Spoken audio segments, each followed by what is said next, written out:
हाथी मर गया। बोले क्या हुआ? हाथी मर गया। अच्छा ठीक है, अभी सब चिल्लाओ जोर जोर से, अश्वत्थामा अश्वत्थामा अश्वत्थामा मर गया, अश्वत्थामा मर गया, अश्वत्थामा सब लोग चिल्ला रहे।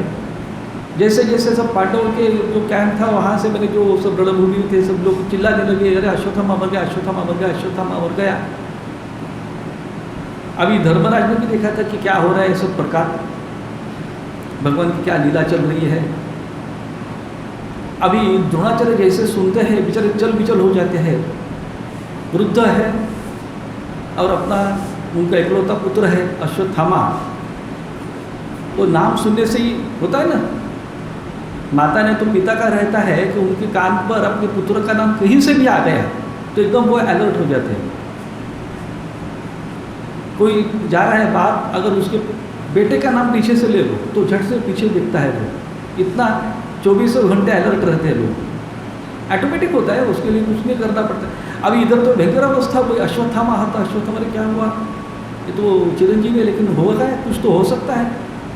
और ये सब लोग नाच रहे, अश्वत्थामा मर गया, जोर जोर से हंस रहे, ये कर रहे वो कर रहे, क्या हुआ क्या हुआ, इसको पूछो उसको पूछो, सब लोग बोल रहे हैं अश्वत्थामा मर गया, अश्वत्थामा अश्वत्थामा क्या करेंगे क्या करेंगे। और भगवान ने कहा था सब जो उनको चिल्लाने का है अश्वत्थामा किसी ने कुछ भी पूछा तो बोलना अश्वत्थामा मर गया। अब यहाँ तक तो ठीक था, भगवान के शब्द है, भगवान ने क्या कहा उसी को फॉलो करो, अपनी बुद्धि मत चलाओ। अभी द्रोणाचार्य को लगा कि सब लोगों को पूछा, अभी श्री कृष्ण को उनको मालूम है श्री कृष्ण कुछ गड़बड़ हो जाएगा, उसको नहीं पूछा, बाकी लोगों को पूछा और कुछ तो कुछ सब लोग कह रहे हैं कि मर गया।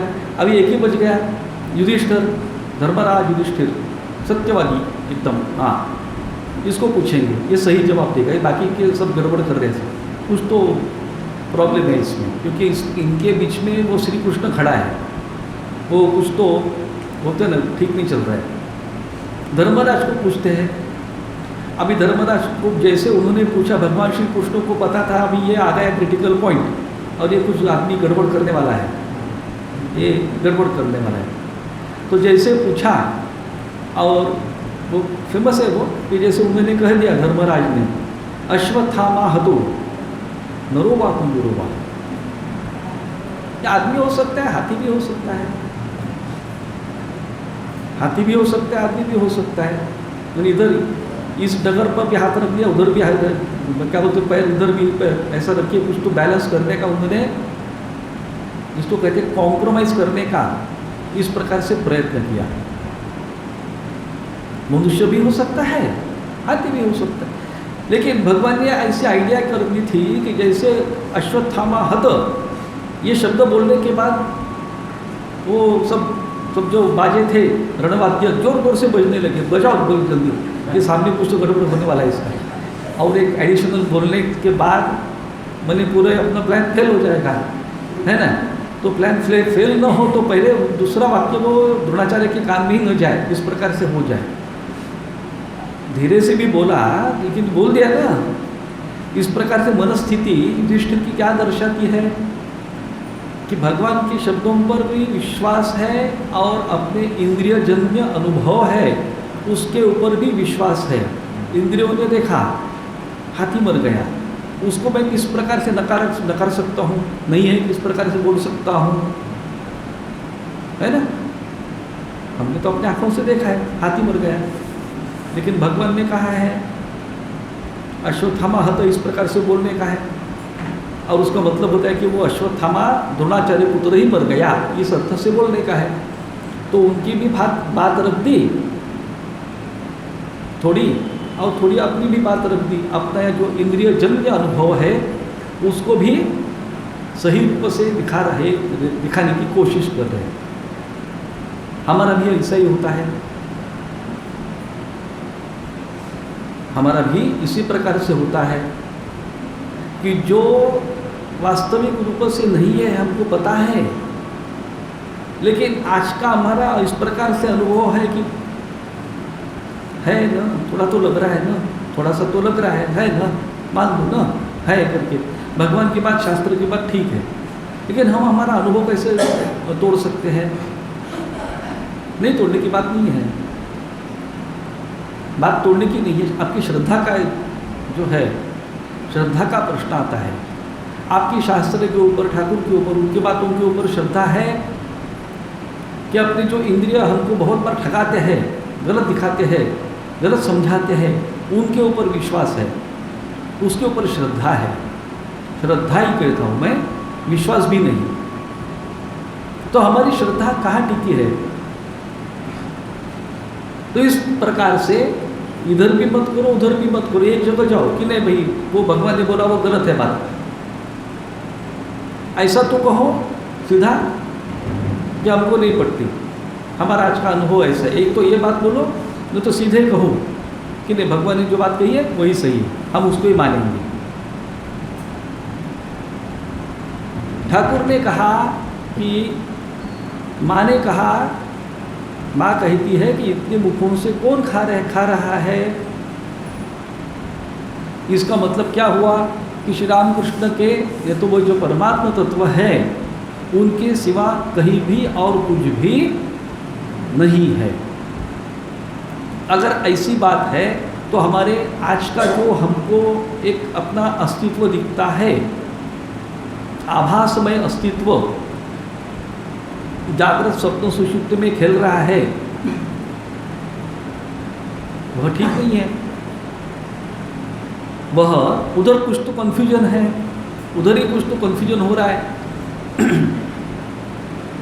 इसीलिए इसमें से हम कैसे बाहर आ सकते हैं? बस उसके लिए फिर से एक ही उपाय, शरणागति, समर्पण संपूर्ण रूप से। जैसे स्वामी जी कहते हैं, तस्मात् त्वमेव शरणम भक्तिर्भगश्च भजनम भवभेदकारी गच्छन्त्यलम सुविपुलम गमनाय तत्वम वक्त्रो धृतं हृदिमेन व्यभाति किंचित। भक्ति भजन ये जो है मनुष्य को सबसे पार, उसकी जिसको कहते हैं कि लगाने के लिए, लगाने में समर्थ है। अलम, अलम मैंने एकदम किसको क्या बोलते, परिपूर्ण है, और कुछ जरूरत नहीं किसी चीज़ की। भक्तिर्भगश्च भजनम भवभेदकारी, ये भव का भेदन करने में सक्षम है, बस इतने ही। भक्ति भजन आदि ये हम तो बहुत सुनते हैं। गच्छन्ति अलम सुविपुलम गमनाय तत्वम, उस तत्व के तरफ जाने के लिए यह अलम है। अलम, अलम माने इनफ। और बाद में स्वामी जी हम लोगों की अवस्था स्वयं के ऊपर आरोपित करते हुए स्वामी जी कहते हैं उस स्तोत्र में, वक्त्र उद्धृंति, मैं वक्त्र में मुख से इसका उच्चारण करता हूँ, मुख से इसका उच्चारण करता हूँ, लेकिन मेरे हृदय को यह बात स्पर्श नहीं कर रही है। हृदय में न में भाति किंचित। और इसीलिए तस्मात् त्वमेव शरणम, इसलिए मैं आपकी शरण में आ गया हूँ, इसलिए आप मेरे लिए शरण्य है और दूसरा कोई नहीं। इस अवस्था से बचने के लिए क्या करूँ? बातें तो हम बहुत बड़ी बड़ी करते हैं, बहुत कुछ मालूम है, लेकिन यहाँ तो टच ही नहीं हो रहा है। एक बात टच नहीं होती ठीक, बाकी सांसारिक फालतू बातें इतनी टच होती है, इतनी टच होती कि पूछो मत। लोगों को तो सिनेमा भी बहुत टच होता है, लोग हाँ रोते हैं बहुत बार, है ना, इतना कि 2-3 दिन अस्वस्थ रहे वो सिनेमा देख के, बहुत ही करुणपूर्ण भयंकर दृश्य था। क्या वाह वाह, ऐसी बातों से टच हो रहा है, लेकिन भगवान की बातें टच नहीं होती। मुख से उच्चारण तो बहुत ही बड़ी बड़ी बातें तो करते हैं। जगत में सबसे इजी चीज़ कौन सी है, सबसे आसान चीज़ कौन सी है पता है क्या? उपदेश देना। कुर्सी पे बैठ के उपदेश देना, सामने माइक्रोफोन रखना, लोग सुन रहे हैं ना तो बड़ी बड़ी ऊंची ऊंची बातें चला देना। और सबसे डिफिकल्ट कौन सी बात है? उसका आचरण करना, स्वयं उसका स्वयं के जीवन में आचरण करना सबसे बड़ी डिफिकल्ट बात है। ये तो हमारी स्थिति है। तो जो हो, अभी हम देख रहे थे इस प्रकार से कि ठाकुर जो नित्य और लीला, नित्य और लीला और शब्द लेना पड़ रहा है, लेकिन जो नित्य है वही लीला है और जो लीला में है लीला में, वही नित्य में। इसीलिए इस ग्रंथ का नाम लीला प्रसंग, चरित्र नहीं दिया गया है। चरित्र बोलने से क्या होता है मालूम है क्या? ये एक क्रम जिसको कहते हैं क्रमवार, क्रोनोलॉजी, कालानुक्रम से एक के बाद दूसरी दूसरी तीसरी, 2021 में ऐसा हुआ, 2022 में ऐसा हुआ, 2023 में ऐसा हुआ, इस प्रकार से जो क्रमवारी आती है, तो इस प्रकार से चरित्र लेखन करने की परंपरा है और हम उसी को चिपके रहते हैं, क्योंकि हमारे लिए समय यह बहुत ही क्या बोलते हैं सही है। समय माने एकदम सत्य है, समय सत्य रहता है ना, समय को पकड़ के ही रहते हैं हम। आजकल तो जैसे आते हैं कार्बन डेटिंग, गलत नहीं है वो, 5 लाख वर्ष पूर्व की चीज़ है कि 2000 साल पूर्व की है, ये ग्रंथ 200 वर्ष पुराना है, हमारे जो माता पिता उस समय थे, आदि आदि आदि, इस प्रकार से बातें हमारे मन में एकदम फिक्स है। मेरा जन्म इस समय हुआ था, है ना, प्रूव कर, आजकल तो प्रूव कर देना पड़ता है। जन्म हुआ कब हुआ, तो बोलते ना प्रूफ बताओ, प्रूफ के सिवाय नहीं चलते, कागज़ की प्रूफ चाहिए।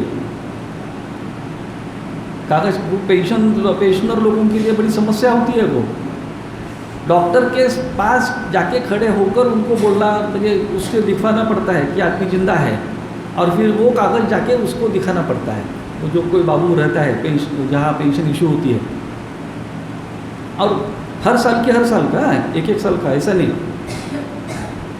मेरे एक जन तो 3 साल के लिए गए, तो फॉरेन गए थे, बाद में आए और पेंशन उठाने के लिए गए, डॉक्टर के पास गए, डॉक्टर ने दे दिया सर्टिफिकेट, समझो 2023 का दे दिया, तो पेंशन निकली, लेकिन सिर्फ 2023 की निकली। तो उन्होंने पूछा रे पिछले 2 साल की नहीं दिया ना, तो बोले वो सर्टिफिकेट कहाँ है, तो दिया ना बोले 2023 का, वो तो 2023 का हुआ, ये 20, 21, 22 का कहाँ है सर्टिफिकेट? उस समय तुम जिंदा थे, इसका सर्टिफिकेट चाहिए। अरे मैं खड़ा हूँ, नहीं चलेगा। इस साल जिंदा हो, इसका मतलब हमारी दृष्टि से तुम पिछले साल जिंदा थे, उसके पहले भी जिंदा थे, ऐसा कदापि नहीं होगा। नियम है ना, क्या करेंगे? तो मैंने हम जिंदा है ये भी दिखाने के लिए सर्टिफिकेट चाहिए। मरने के बाद भी लोगों को सर्टिफिकेट चाहिए है ना, स्मशान से सर्टिफिकेट ला, पहले डॉक्टर से, फिर स्मशान से, और फिर वो लेके और कहीं म्यूनसिपाल्टी में जाओ, तब कहीं ये ऑफिशियली मर गया, ऑफिशियली, नहीं तो नहीं मरा है, नहीं तो कहीं तो गड़बड़ है। इस प्रकार से अपनी तो ऐसी प्रकार से अवस्था है कि हम इस जगत को इस प्रकार से इतने सत्य मानकर बैठे हैं, तो हमको काल बहुत ही इम्पोर्टेंट है, समय। अभी देखिए इसमें वजह की देश, काल, पात्र, ये तो माया के 3 कार्डिनल पॉइंट्स है। इन 3 आधार के पर ही ये माया है। देश, काल, निमित्त, नहीं तो कार्य कारण भाव। देश माने स्पेस, काल टाइम, कार्य कारण कॉजिशन, स्पेस टाइम कॉजिशन।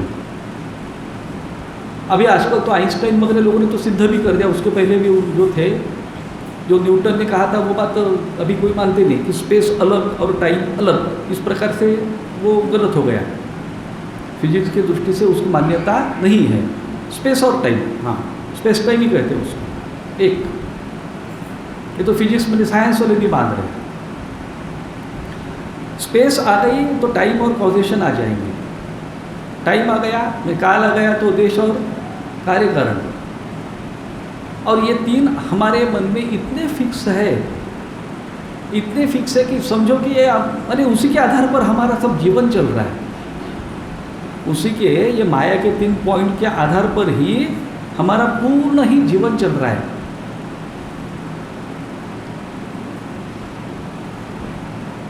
आज प्रवचन है ना, आज प्रवचन है, मैं वाक्य बोलता हूँ, आप क्या पूछेंगे इसके ऊपर? हाँ कितने बजे? हाँ कितने बजे, आज बोल दिया। और किसका और कहाँ? भोजन मिलेगा, भोजन मिलेगा। अरे किसको मिलेगा, कहाँ मिलेगा, कब मिलेगा, आता है ना। मैंने हमको मिलेगा क्या, हम उसमें इंक्लूड है क्या? ये तो उधर वो 5 स्टार होटल में आज भोजन मिलेगा। अरे किसको मिलेगा, जो इन्वाइटेड है। तो ये मेरे को क्यों बोल रहा है तू, है ना, मेरे कुछ कनेक्शन है क्या? तो ऐसे हाफ वाक्य तो हमको बड़े उलझन में डालते हैं। तो हमको टाइम भी चाहिए, हमको स्थान का भी पता होना चाहिए, है ना, और उसका अपना साथ कनेक्शन भी होना चाहिए कि मैं इसमें इन्वॉल्व हूँ, मेरा साथ कुछ तो कनेक्शन है, नहीं होता और किसी का कनेक्शन है। इस प्रकार से हमको कोई भी घटना हो गई तो हम पूछते हैं अरे उधर ऐसा ऐसा, अरे क्यों हुआ? डॉक्टर के पास जाओ, बोलो पेट दुख रहा है तो बोलो क्या खाया था, क्या, क्यों, कारण नहीं, कुछ नहीं, तो कुछ नहीं था, ऐसा हो ही नहीं सकता, कारण है, कुछ तो कारण बोलो तुम। आम खाए थे क्या, कि क्या खाया था, कि कुछ भी समथिंग, कारण हाँ, कारण मिलने से हम शांत होते हैं। वृक्ष पहले कि बीज पहले? वृक्ष से बीज आता है, बीज से वृक्ष आता है, और वृक्ष फिर बीज को देता है। इसमें पहला नंबर किसका लगाएंगे? इसके ये है, इसमें पहला नंबर किसका है, दूसरा को किसका है, बोल नहीं सकते। अनादि परंपरा है। अपने विचार, अभी जो एक विशिष्ट विचार चल रहा है, ये विचार कहाँ से उद्भूत हो गया, उसके पहले का विचार।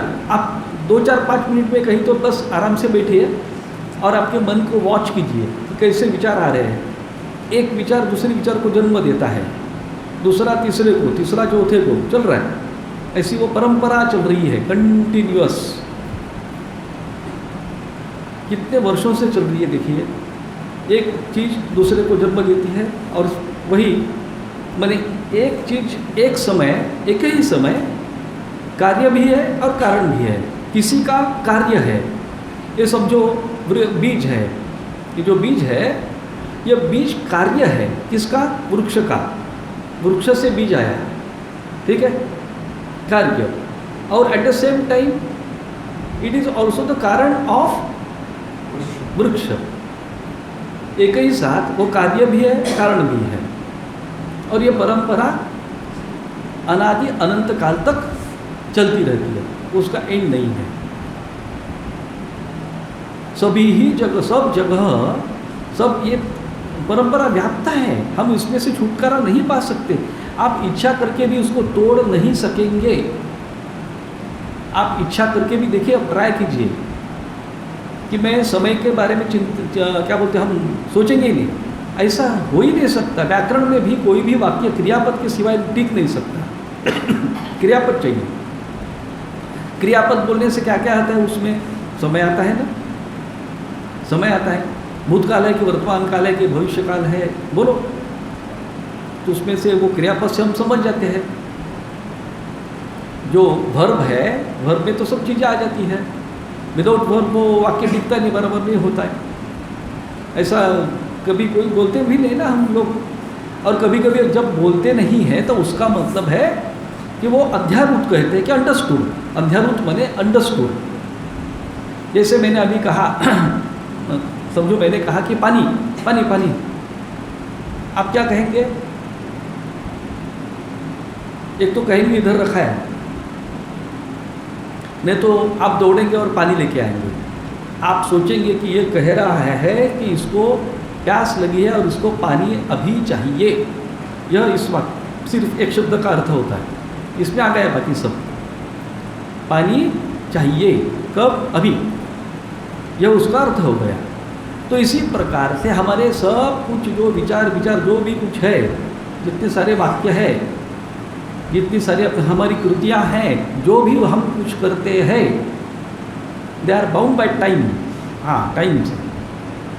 नौकरी करते हैं तो पहले कब लगा नौकरी पे, तो पेंशन कब से चालू हो जाएगी, रिटायर्ड कब होगा, इतने सालों से, हाँ, इतने टाइम, जन्म कब हुआ, ये हाँ इस वर्ष इस दिन अमुक अमुक, आधार कार्ड सब लिखना पड़ता है। कहाँ हुआ था जन्म, नहीं कहाँ नहीं, बस उस दिन हुआ था। ऐसा चलेगा क्या, स्थान अमुक जगह हुआ, गोंदिया में हुआ, नागपुर में हुआ, और कहीं हुआ, आकाश में हुआ कि शब्दों, कुछ तो बोलो, कुछ तो बोलो। नहीं ऐसा नहीं बोल नहीं सकते, ऐसा ऐसे कैसे हो सकता है भाई, जन्म हुआ तो तुम स्थान बोलो। अच्छा स्थान बोल दिया, ठीक है उधर हुआ, किससे हुआ, नहीं किससे नहीं हुआ, जन्म हुआ। अरे वाह वाह, परंपरा, कार्य कारण परंपरा।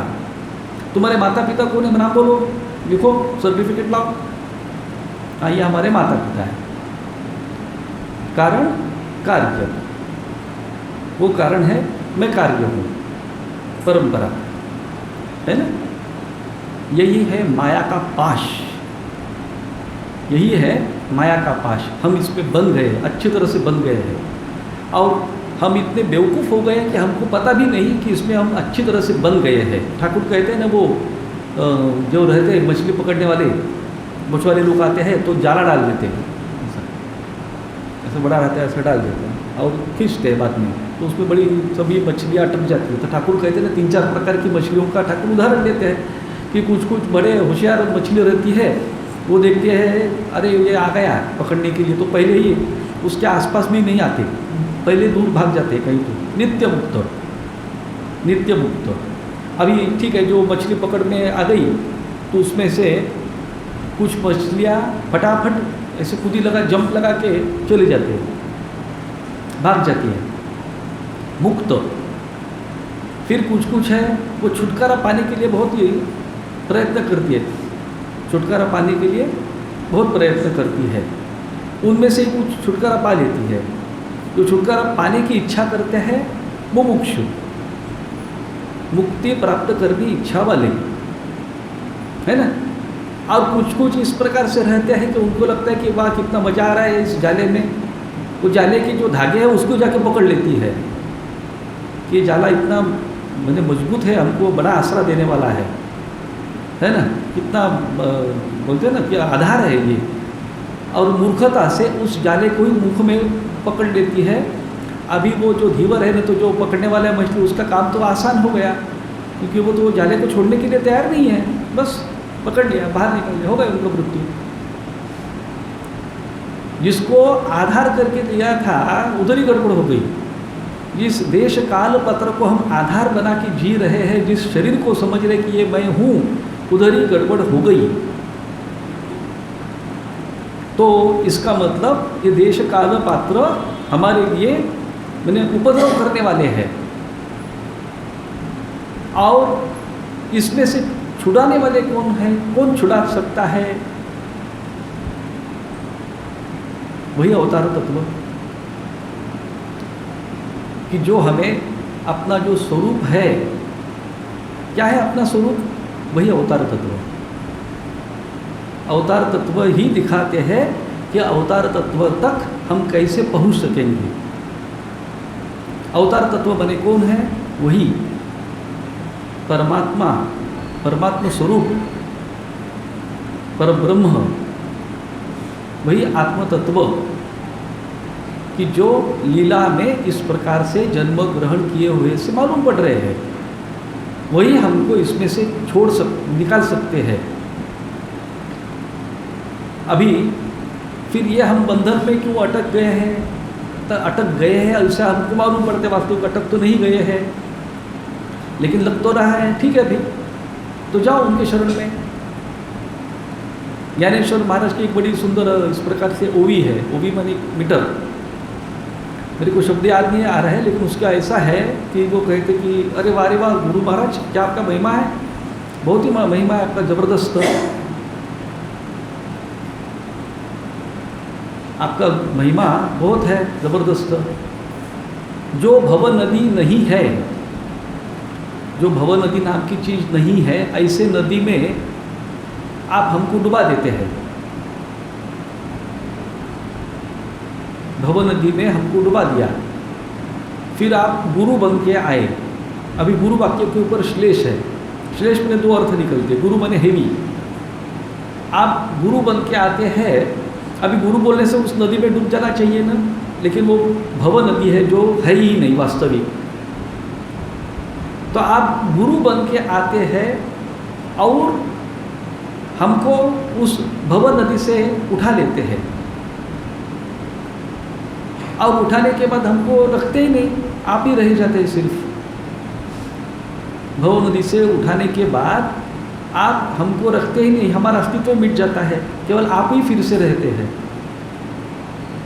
अरे वाह रे वाह, आपका क्या महिमा है ये, जो भव नदी नहीं है उसमें डुबा दिया, और फिर बाद में आप गुरु होके आए और भव नदी से पार किया, बाहर उठा लिया और हमको रखा ही नहीं, केवल आप ही सिर्फ रह गए। यही तो आपकी महिमा है। तो ये भी उनकी लीला ही चल रही है,